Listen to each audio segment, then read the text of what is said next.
Fala pessoal, sejam muito bem-vindos ao 101º episódio do Rural Talks. Para quem não conhece o Rural Talks, ele é um podcast focado no agronegócio, onde nós conversamos com todo o ecossistema que conecta tecnologia ao agro real, lá no campo, onde o produtor está produzindo mais, buscando eficiência para alimentar o mundo, né, Kirangatlam? Isso aí, né? Tudo certo? Tudo certo. Bom demais. Tem um assunto muito quente, né, que ontem eu postei.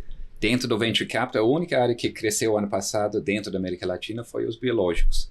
Cresceu 500% em volume, né, de investidos, e todo o resto caiu 300%, 400%. Então, tudo que envolve dentro da porteira sempre tem um crescimento exponencial. Por quê? Porque o produtor enxerga ganho de produtividade lá na frente. Então, acho que é um ponto que a gente tem... É uma coisa fácil a medir, né?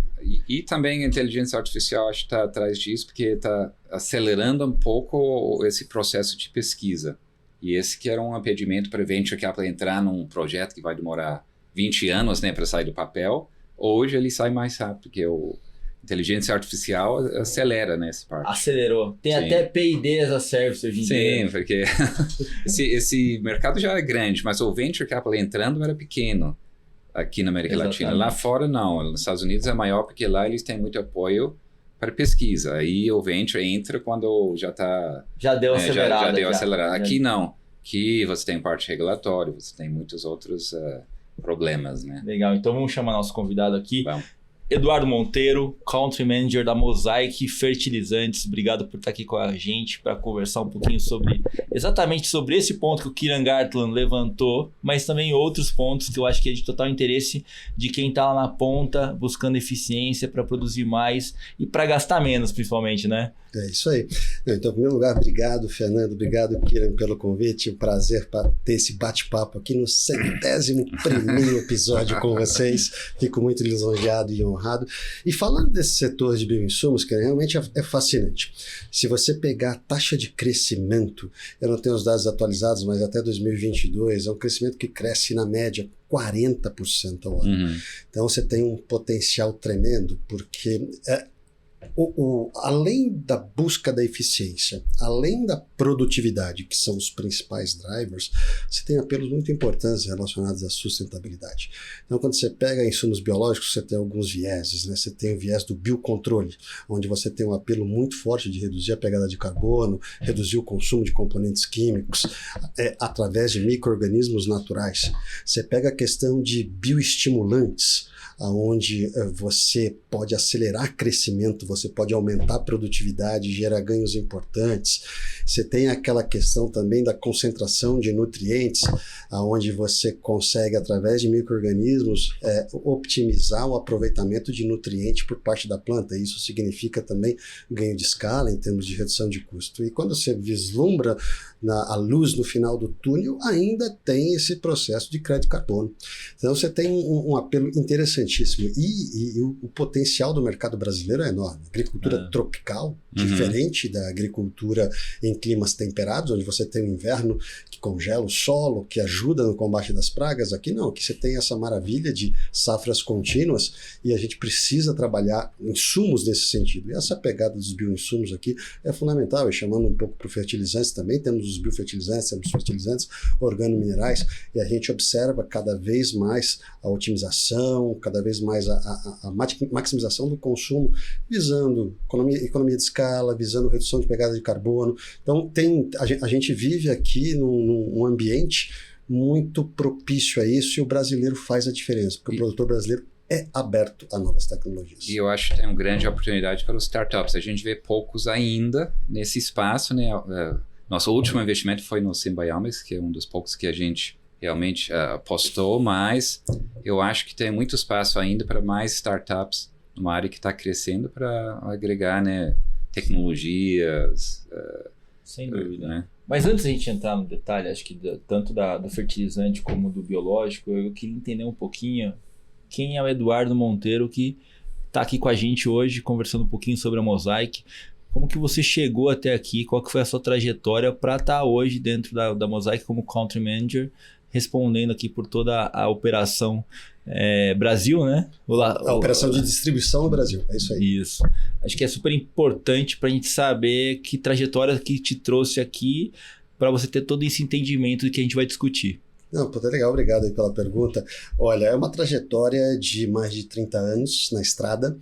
Eu comecei muito novo, trabalhei como office boy, que não existe mais essa profissão, mas trabalhei como office boy em um banco que já foi incorporado, era o antigo Banco de Crédito Nacional. Aí comecei a cursar a faculdade, o primeiro curso que eu fiz foi economia, e aí num desses processos seletivos de trainee fui trabalhar numa grande consultoria que me deu uma bagagem profissional importante, a PricewaterhouseCoopers.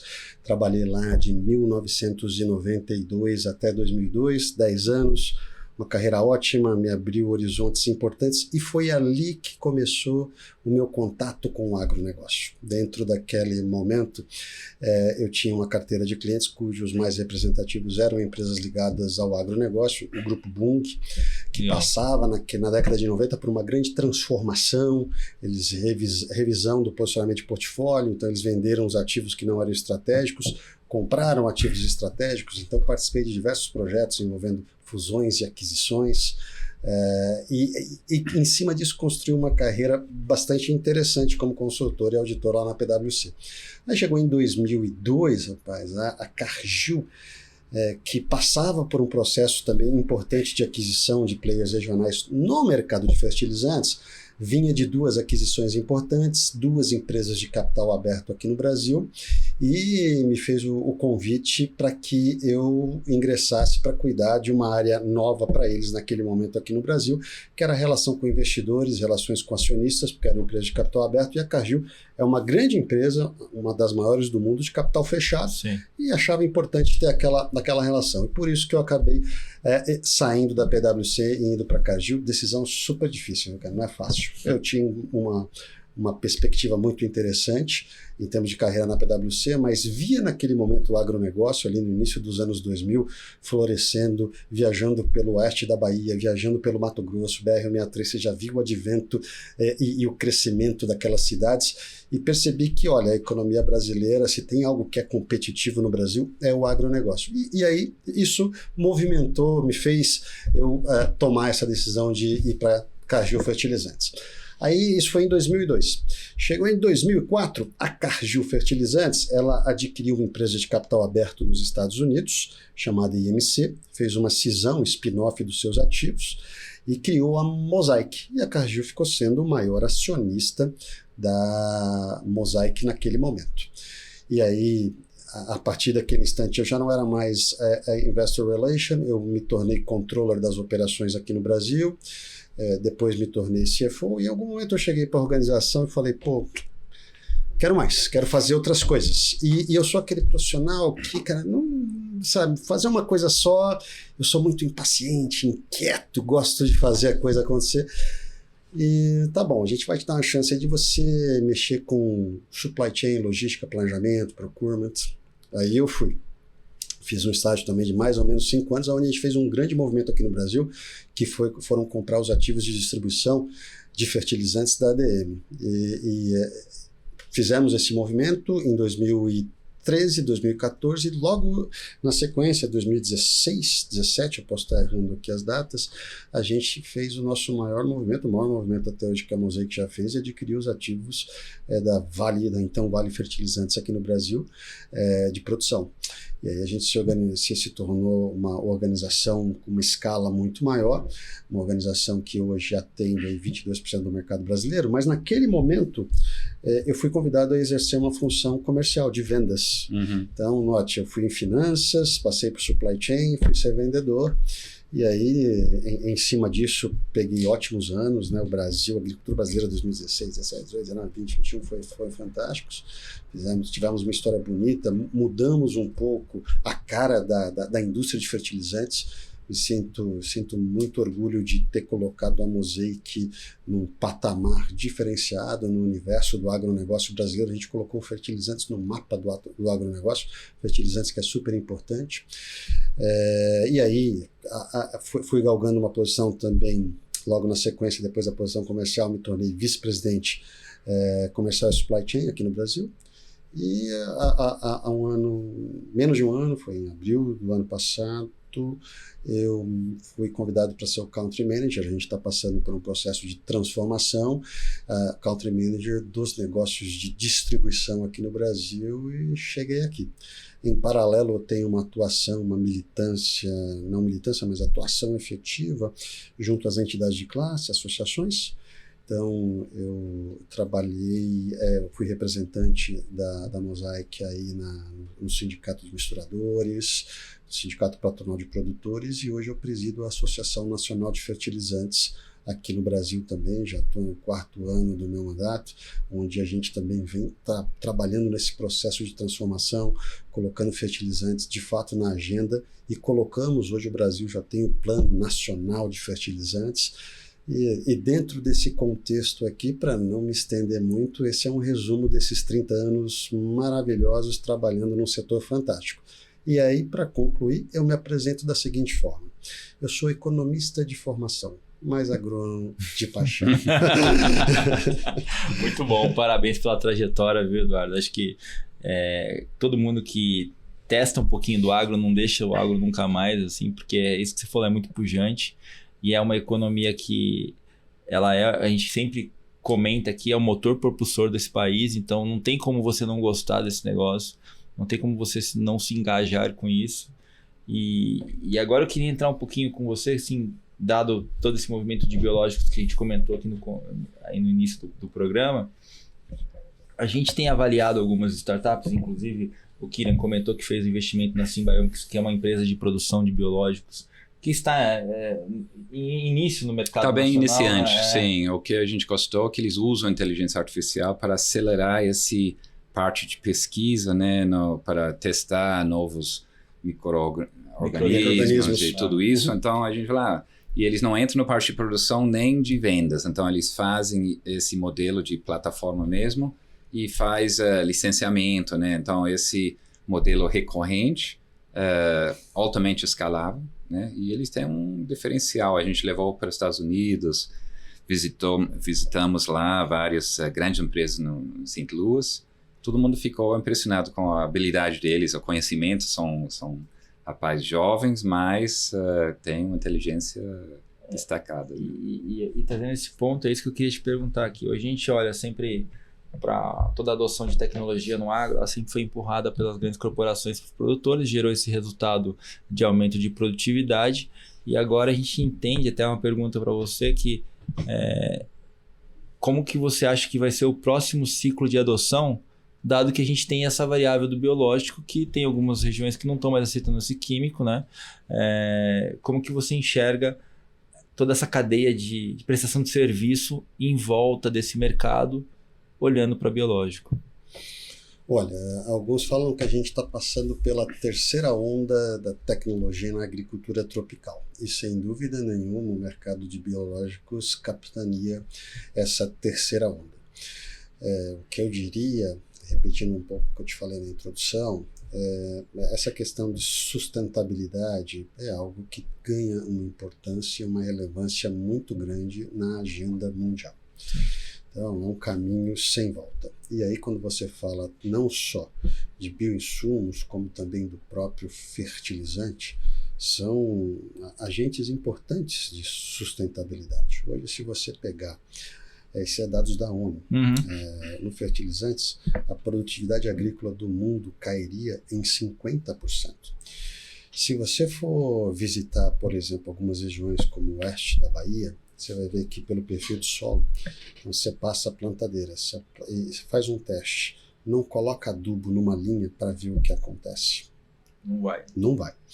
Então, essa questão tecnológica é fundamental, dando o exemplo do fertilizantes, e os bioinsumos cada vez mais com essa pegada, visando reduzir um pouco essa questão do químico. Hoje, como consumidor, a gente está indo nas gôndolas do mercado, percebendo, olhando, demandando esse tipo de produto. Então, a gente começa a ser muito mais seletivo. E esse controle de de praga através de bioinsumos é algo relevante. Você pega essa questão de bioestimulantes, para você fazer com que a planta tenha um aproveitamento melhor da água, tenha um aproveitamento melhor do nutriente. Isso demanda menos recurso. Sim. Água é um item escasso, nutriente é um item escasso. Então, dentro desse prospecto, quando você olha a curva e a perspectiva que o mundo vai atingir 10 bilhões na sua população absoluta em 2050, e de fato a gente precisa aumentar a produção de alimentos, a gente tem dois caminhos. Aumento de área, sem desmatar, e isso o Brasil consegue fazer de uma forma exuberante, porque a gente tem destinado para a agricultura hoje mais ou menos 77 milhões de hectares. Pecuária extensiva, 150. Então, se você converter, você não desmata nada, converte e cresce. Mas o Brasil é um case único do mundo, não tem outros lugares para fazer isso. E a outra vertente é a tecnologia. É a tecnologia que vem com adubação correta, com manejo adequado, utilizando de todos os insumos, e insumos esses que vão ser cada vez mais relevantes para que o agricultor seja competitivo, para que o agricultor aumente sua produtividade. E note que essa questão biológica aqui, a gente ainda tem um plus para o Brasil, porque o Brasil depende fortemente dos insumos importados, Sim. tanto em defensivo como em fertilizantes. O bioinsumo, você começa a mudar um pouco o nome do jogo, a produção acaba sendo local. Agora, o potencial é muito grande, a gente vê a taxa de crescimento relevante, imponente, mas eu diria para você que a gente ainda tem uma longa história a ser percorrida, o que significa que nós temos um grande potencial a ser percorrido e que eu vejo ainda, por exemplo, a indústria, por exemplo, de defensivos e químicos ainda tendo sim a sua perenidade, se mantendo. Eu vejo que isso vai acabar se conjugando no final do dia de uma forma equilibrada. Esse é um negócio apaixonante de se falar, porque eu gosto muito de viajar, ando muito o Brasil inteiro, converso muito com os grandes heróis do Brasil são os agricultores. Sem dúvida. E você conversa com esse cara, o cara é aberto a investir, o cara é aberto a experimentar o novo. Então é fascinante você ver como esse é um mercado que tem potencial, porque do seu lado ali você tem um cara que você tem a certeza que ele vai usar. E essa dependência que você tocou, né, de importação de fertilizante, esse está mudando? O que tem que mudar para o Brasil ser mais independente nesse sentido? Né? Olha, de fato, são alguns fatores. Há 2 anos atrás, o governo começou a trabalhar em metas, porque entendeu, no fertilizante especificamente falando, que a gente tinha uma super dependência. A pandemia trouxe ali alguns pontos de interrogação, mas importante salientar que nunca faltou, o mercado sempre foi atendido. E a gente fala aqui de, primeiro, uma condição precedente, condições reservas geológicas que nos permitem explorar esse minério em escala competitiva. A empresa que eu represento, a Mosaic Fertilizantes, é o maior player do Brasil em produção nacional. A gente detém aqui do que a gente produz no fósforo, basicamente 40% é produzido no Brasil. E dessa produção total brasileira, 60% é a Mosaic Fertilizantes.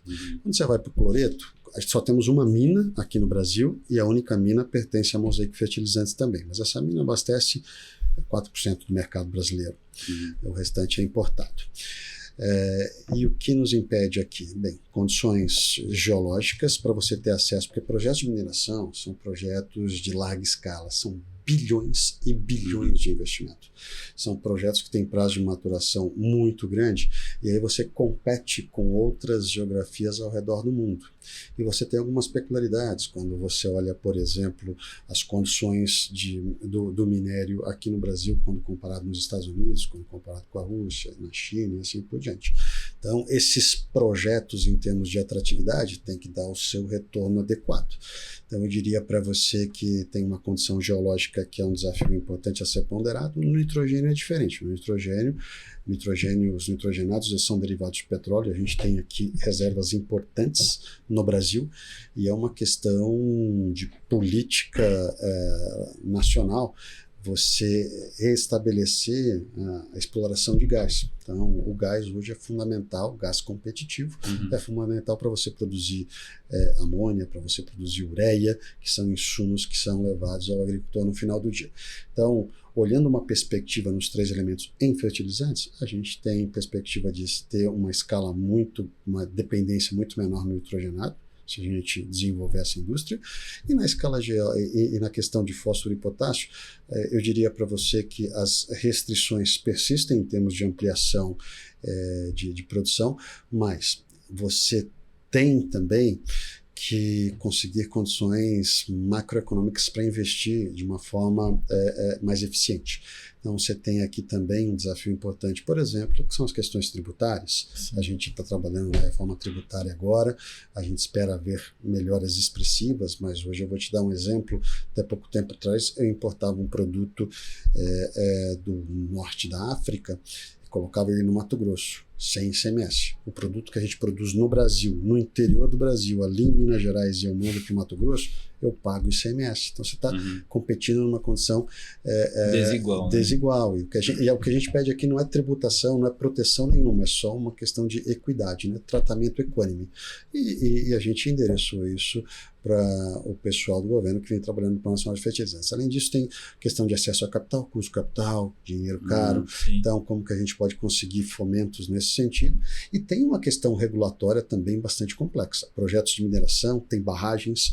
Então, a gente observou aí situações atreladas às grandes mineradoras de ferro no Brasil, que tiveram problemas importantes. A gente também tem o mesmo tipo de barragem e, obviamente, dentro da nossa organização temos os maiores estándares de segurança, mas para que você consiga novas licenças, novos permits, é uma complexidade muito grande em decorrência de toda essa situação. Então a gente precisa mexer no arcabouço regulatório para reduzir essa dependência. E na questão dos defensivos químicos, você tem grandes polos produtores na Ásia, na China e na Índia, que acabam produzindo lá os elementos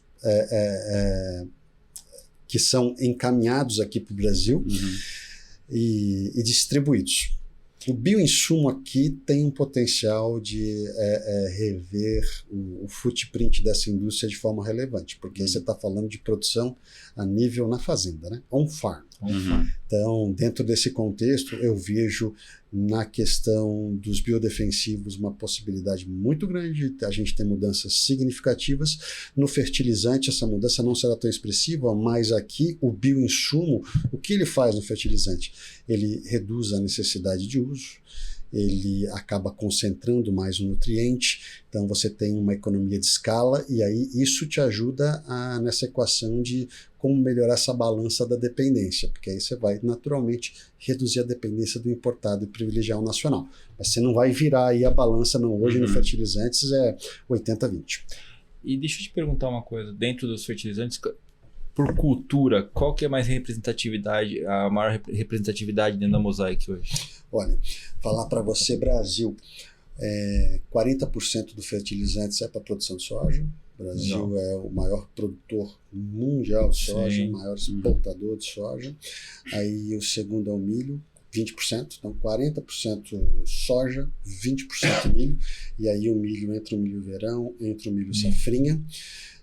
E aí os outros 40%, a gente vai dizer que de 14 a 12% é cana, e aí as demais culturas ficam na casa de 4% representativas, café, algodão, arroz, e você também tem um grande foco aí de hortifrutis, mas aí você já sai da escala dos 4%. Então, grande concentração, 75% é soja, milho e cana. E deixa eu te perguntar, a gente viu recentemente algumas fábricas de fertilizantes peletizados. Você tem olhado para isso? Como que você enxerga esse mercado? Paletizados, a gente está falando de fertilizantes, basicamente aditivos, a gente pode estar falando de alguns bioinsumos, então a gente está falando de fertilizantes líquidos também, estimulantes.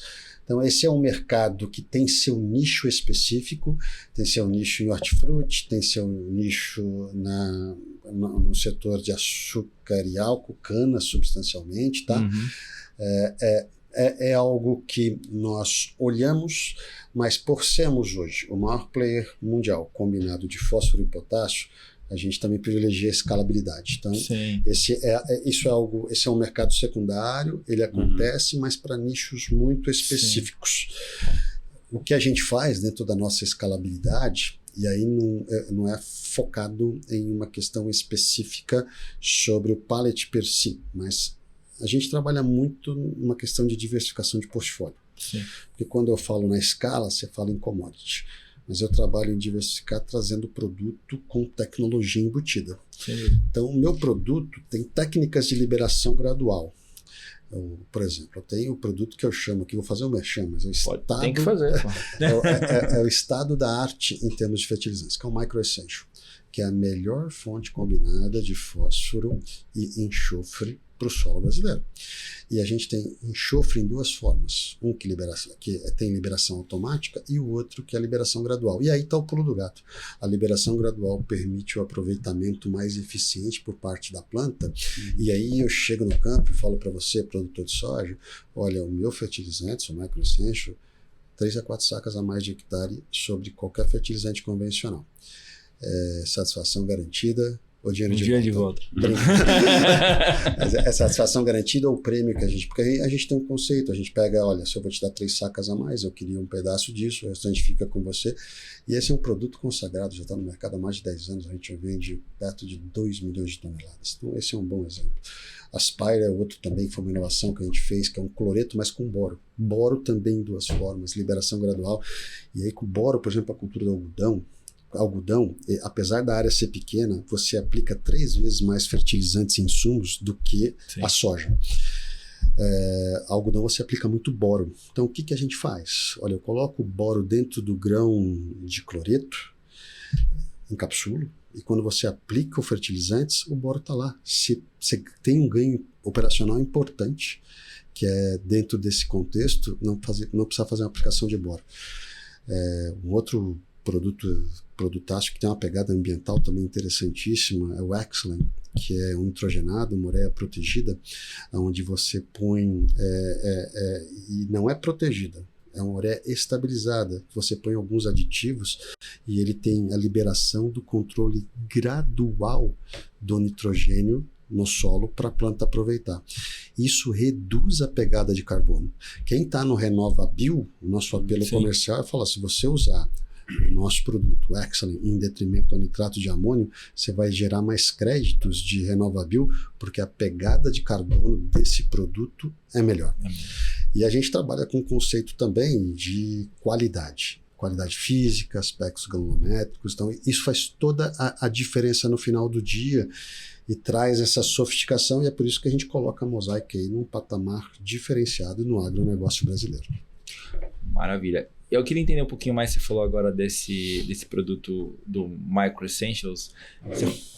Você falou que você participa na produção do cara quando ele produz mais, é isso ou não? Ou não, o meu apelo comercial... O apelo comercial é esse? É o Telling History, olha, eu faço... E geralmente o agricultor...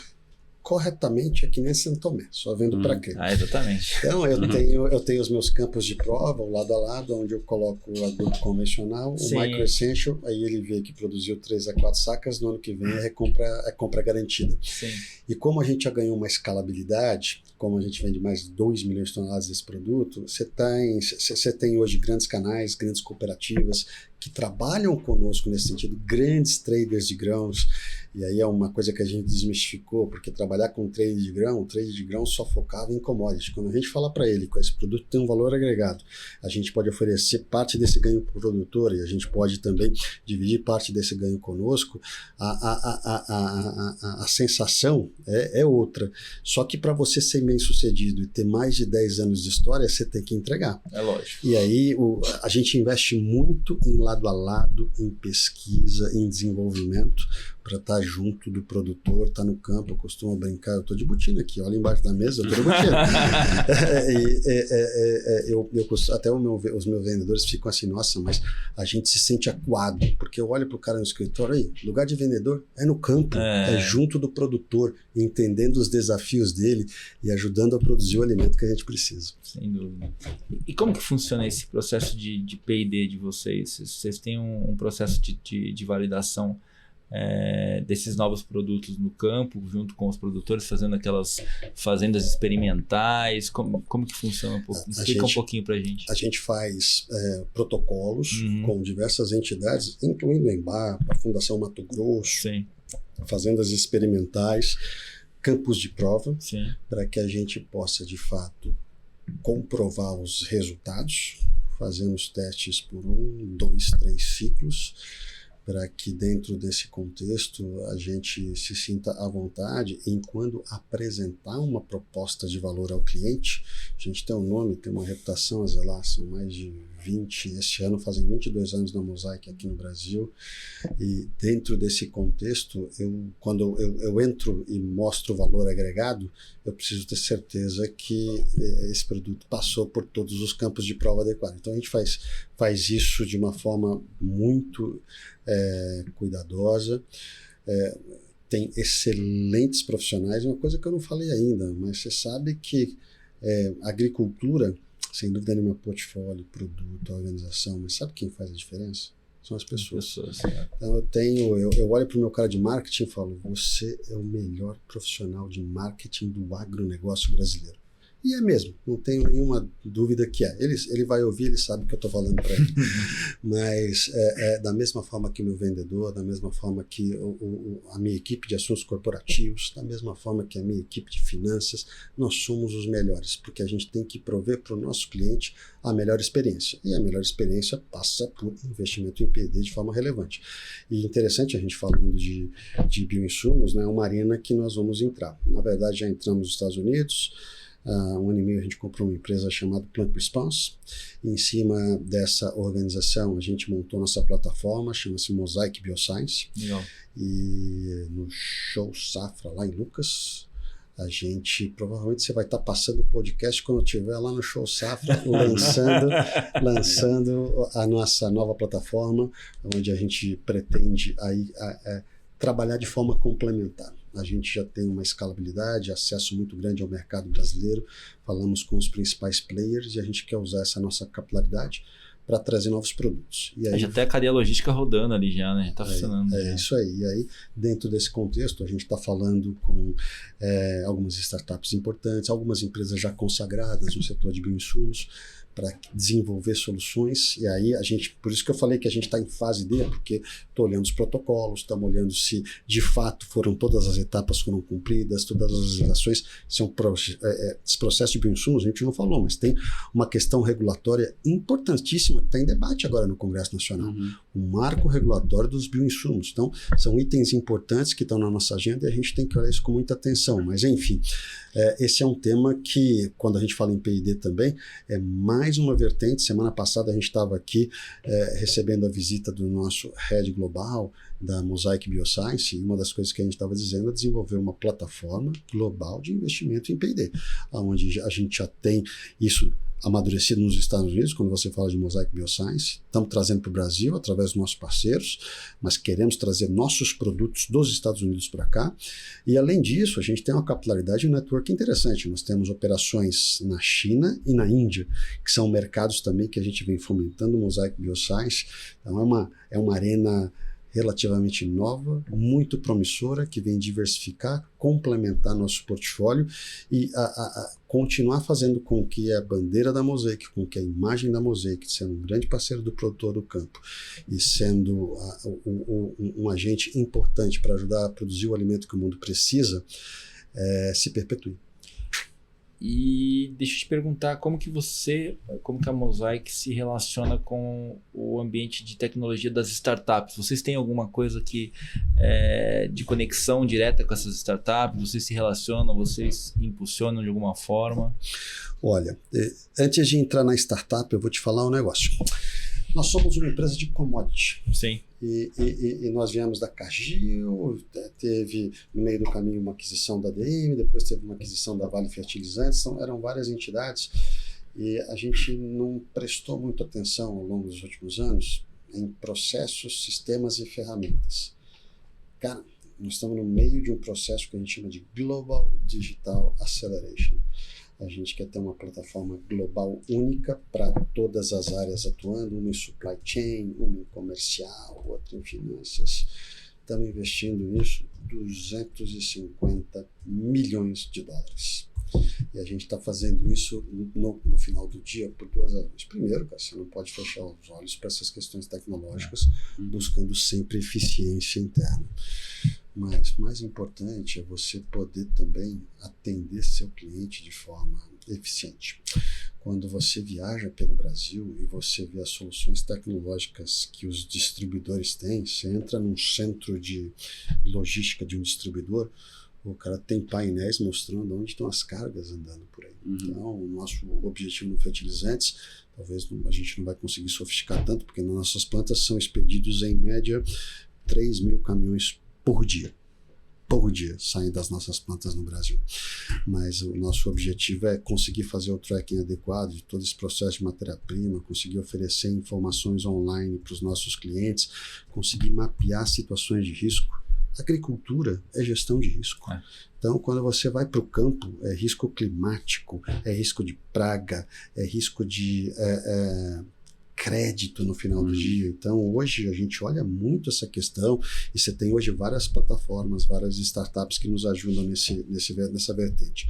Aí você tem também plataformas importantes que nos ajudam na questão de leitura de mercado, quando você estabelece uma sua estratégia go-to-market, onde você liga essas ferramentas com o Salesforce, depende se você usa o Salesforce, outras ferramentas disponíveis pelo mercado, você começa a conectar e entender essa dinâmica. Precificação é algo, cara, vai precificar adubo no Brasil. Não tem tabela. É uma questão de oferta e demanda. E acabei de falar para vocês que sai mais de 3.000 caminhões nas nossas plantas por dia. Então a gente desenvolveu ali um sistema inteligente onde a gente mapeia o número de cotações para entender qual é o momento. Mapa de calor. Mapa de calor. É isso aí, para entender qual é o momento, como que a gente... Então, nosso time de Product Management faz um trabalho fenomenal, fantástico. Isso nos ajuda a diferenciar. Nem todos fazem isso ainda, mas tecnologia aqui é fundamental para deixar a gente na vanguarda. Eu lembro alguns anos atrás, eu trabalhei na Bolsa de Chicago e a gente estava tentando ver ferramentas, né, para o produtor fazer o hedge, né, de custo de fertilizante, mas era muito difícil. Então, não sei se saiu do papel ou se hoje tem esse ferramenta para o produtor fazer o hedge de custo, né, de insumo, mas é difícil, né, o mercado complicado. Tem uma plataforma que a Rural Ventures investiu que chama Agroboard, que faz a gestão de commodities geral, de todos os produtos. Fertilizantes, inclusive. Sim. Tem uma gestão de risco ativo. Fazer o hedge disso? O ativo é de fertilizante. Hoje você tem ferramentas para fazer hedge, você tem desafios para encontrar liquidez em alguns momentos. Esse é um desafio importante, você dá liquidez para isso. Mas eu diria para você que o principal hedge do produtor no Brasil é a relação de troca. Quando você olha quanto que o cara produz versus quanto que ele vai gastar em saca de soja ou de milho, então você tem uma média histórica ali que quando bate aquele determinado nível, olha, o produtor que tem a filosofia de fazer uma gestão sem alavancagem, uma filosofia de garantir, travar a margem, ele olha aquela ação de troca, entende que aquele é o custo adequado, guarda uma margem de lucro futura, e aí ele tem a opção de ir fechando gradativamente. Aí ele fecha um pedaço, 20%, 30%. Esse é o principal mecanismo de hedge que eu vejo os agricultores brasileiros utilizarem aqui. E dentro desse contexto também, a gente tem uma jabuticaba só nossa, né? Porque o sistema de crédito agrícola no Brasil, ele é fortemente dependente do setor privado. E o agricultor brasileiro, o mercado brasileiro criativo, desenvolveu ferramentas importantes. Então, aqui a gente tem a troca, é o barter. É o barter. Não tem barter em outros lugares. Não. E essa é uma ferramenta que as empresas de grãos, as comercializadoras, fizeram com que a agricultura brasileira fosse fomentada, fosse financiada. E hoje a gente tem startup mexendo com barter, fazendo ferramenta de barter. Tem gente olhando isso. Tem. E esse representa qual porcentagem das suas vendas, né? Essa modalidade de pagamento, né? Através de barter. Eu, de fato, eu não faço barter direto, porque eu não compro grão, mas eu vendo para quem? Né? Para quem faz isso. Fertilizante é sempre à vista. Fertilizante e semente é sempre à vista, não tem essa. Mas, Fernando, você tem que me dar porque a margem do fertilizante é pequena, do bioinsumo não, é grande. Tá? O bioinsumo tem espaço para fazer isso, mas aí a gente trabalha com os nossos parceiros, as grandes cooperativas, que aí eles sim fazem uma relação de troca. Você tem as traders de grão, você tem as revendas que também fazem seus pacotes, e aí, mais uma vez, você entra com um pacote tecnológico que traz alta produtividade, traz resultados consagrados e oferece para ele uma relação de troca adequada, o cara vem, senta na mesa e faz a coisa acontecer. A gente está chegando ao final, Eduardo, mas antes da gente finalizar, eu queria te perguntar acho que é a pergunta que vale milhões aqui, que a gente sempre pergunta para algumas pessoas que estão no mercado há muitos anos, igual você, que já viram bastante coisa, entendem que o mercado é cíclico, que tem essas ondas que vêm e passam e tem esses pontos de inflexão, né, e de mudança de mindset, que nem você comentou da adoção de tecnologia agora para a gente. Como que você enxerga que vai ser a comercialização desses insumos no futuro, dado toda essa mudança? A gente viu isso no mercado americano recentemente, algumas empresas fazendo com que a aplicação de tecnologia virasse um percentual de retorno para ele financeiro. Isso aconteceu no mercado americano recentemente. Como que você enxerga que vai ser essa dinâmica aqui no Brasil para os próximos anos, dado também toda essa concentração que a gente está enxergando ali na ponta final? Olha, eu diria para você que a tendência direcionalmente é a mesma. O produtor brasileiro é um produtor ávido, tem um perfil jovem, gosta de investir, gosta de experimentar, e aí não só quando a gente fala no portfólio de produto dele, que vai desde a semente, vai desde a tecnologia de manejo de solo, passa pelo manejo, pelos insumos, pela questão de monitoramento de safra, ferramentas comerciais. Eu vejo essa questão também sendo muito alavancada, a gente mencionou isso aqui ao longo do nosso bate-papo, a questão de monitoramento climático para acompanhar toda essa questão, e do outro lado, os fornecedores se adaptando a esse cenário. O nível de exigência alto, a barra sobe. Então você tem que investir sim, em tecnologia, você tem que melhorar os processos. Por isso que eu estou fazendo um investimento de 250 milhões de dólares. Eu tenho que trazer soluções que agreguem valor para o meu produtor, trazer produtos que fazem a diferença, porque eu não vou discutir preço. Eu tenho hoje 250 caras no campo e eu falo para eles que a gente é um agente de transformação para ajudar o produtor a ser mais eficiente no seu processo produtivo, a fazer com que ele seja melhor sucedido nos seus objetivos de negócio. Então essa questão do relacionamento é importante. Eu diria para vocês que no primeiro ano que eu assumi uma função executiva comercial, o ano tem 52 semanas. Eu viajei 35. Por quê? Porque você tem que estar perto do produtor. E em momentos desafiadores como esse, é importante você estar perto, entender o desafio e entender como que você pode ajudar. Agora, quando você olha a expectativa futura, perspectivas de potencial de crescimento, recursos naturais e o perfil empreendedor desse agricultor, que são grandes heróis, o céu é o limite. Sou muito otimista. Ótimo, Eduardo. Obrigado por participar do nosso Rural Talks aqui, para conversar um pouquinho, explicar um pouquinho do que é a sua história, essa trajetória dentro do mercado do agronegócio brasileiro, principalmente da Mosaic, que vocês estão fazendo ali na ponta, trazendo essa tecnologia para que o produtor possa produzir mais. E a gente vai conectar você aqui com essa galera toda que nos escuta aqui no LinkedIn quando a gente publicar. Espero que as pessoas te procurem para utilizar os fertilizantes aqui da Mosaic, que a gente possa conectar cada vez mais o produtor na ponta com quem entrega essa tecnologia para o agro. Muito obrigado, eu agradeço, Fernando, eu agradeço você também, Kyrian, pelo convite. Muito legal esse bate-papo. Me coloco à disposição sempre que precisarem para falar de agronegócio, para falar de agricultura. Podem me convidar que eu venho aqui com o maior prazer. Legal. Muito bom. Pessoal, eu gostaria de agradecer a presença de vocês aqui com a gente. Nos sigam no Instagram, no YouTube, joinha e na bmc.news. Toda terça-feira e domingo nós passamos na TV, então domingo pela manhã não assistam Globo Rural, assistam Rural Talks. Estamos aqui para trazer tecnologia para vocês. Até a próxima, senhores. Valeu.